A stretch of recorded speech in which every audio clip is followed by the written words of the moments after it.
Hola chicos, on se retrouve aujourd'hui pour une toute nouvelle vidéo YouTube, donc ça va être une vidéo avec moi. Je vais vous présenter 5 histoires encore non résolues. C'est parti, let's go! Pour cette première histoire, on se retrouve dans la nuit du 1er juin 2009. Un avion affrété par la compagnie Air France reliant Rio de Janeiro à Paris sombre dans l'océan Atlantique, emportant avec lui 228 personnes. Même avec les boîtes noires, on sait toujours pas ce qui s'est passé. La théorie principale serait le givrage des sondes de déplacement calculant la vitesse de l'avion. Tout cela couplé à une mauvaise réaction des pilotes qui auraient voulu monter en altitude aurait augmenté un décrochage. Pour cette deuxième histoire, on se retrouve aux États-Unis en décembre 1945 dans la maison de la famille des Soder. La famille Soder se compose de 10 personnes. Il y a 8 enfants et 2 parents. Ce soir-là, l'aîné de la famille n'était pas dans la maison. Dans la nuit, un incendie se déclara. Les 2 parents et 3 de leurs enfants ont pu sortir de la maison à temps, mais 5 des enfants sont restés coincés dans la maison. Après l'incendie, on ne retrouva aucune trace, aucun corps, aucun ossement des 5 personnes restées coincées dans la maison.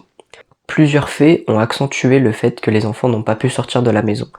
Il y a tout d'abord le père qui a essayé de faire sortir les enfants par l'arrière de la maison avec une échelle, mais l'échelle qui était présente tout le temps contre le mur n'y était plus. Les 2 camions utilisés par le père pour sa société de transport ne marchaient plus alors qu'ils avaient très bien démarré la veille. Et enfin, un fait intriguant est que la veille avant l'incendie, la mère reçut un coup de téléphone où elle décrit comme gênant ce coup de téléphone avec une femme qui parlait bizarrement, avec des incohérences et qui avait un rire très bizarre. De plus, les pompiers présents dans la ville n'ont pas pu aller éteindre la maison, de fait qu'ils n'étaient pas assez dans la garde et du fait qu'ils ont été prévenus trop tard. En effet, la ligne de téléphone de la maison voisine et du bar en face était coupée. Tous ces faits sont intrigants. Il y a une théorie derrière tout ça, mais elle n'est pas encore prouvée. Ce serait la mafia sicilienne qui s'en serait pris au père en brûlant la maison et en ayant kidnappé les enfants, car ce dernier était contre le régime fasciste à l'époque en Italie. Quelques années plus tard, les parents ont reçu une photo d'un jeune homme qui ressemblait étrangement à l'un de leurs fils, Louis, qui resta coincé dans la maison. Aujourd'hui, on ne sait toujours pas ce qui s'est passé dans cette nuit de décembre 1945.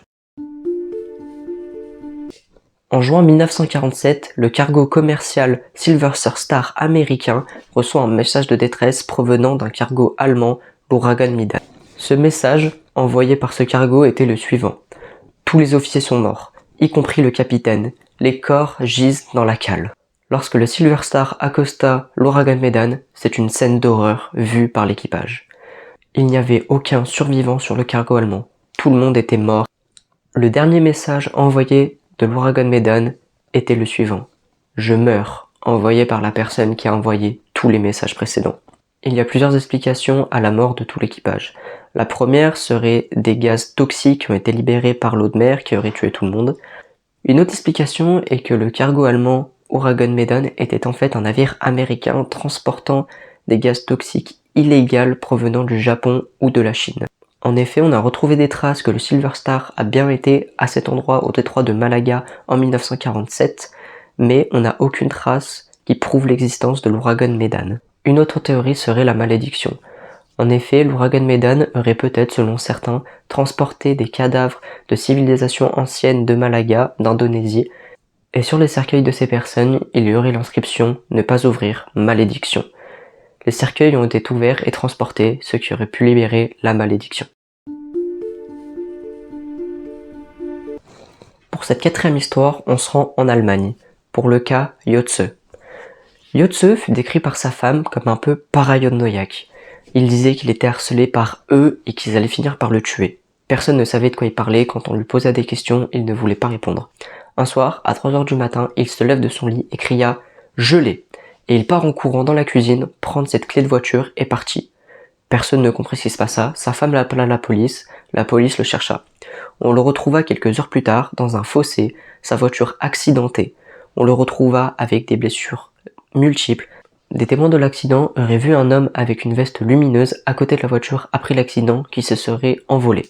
Jotze mourut sur le trajet de l'hôpital et n'a donc pas pu raconter ce qu'il a vécu.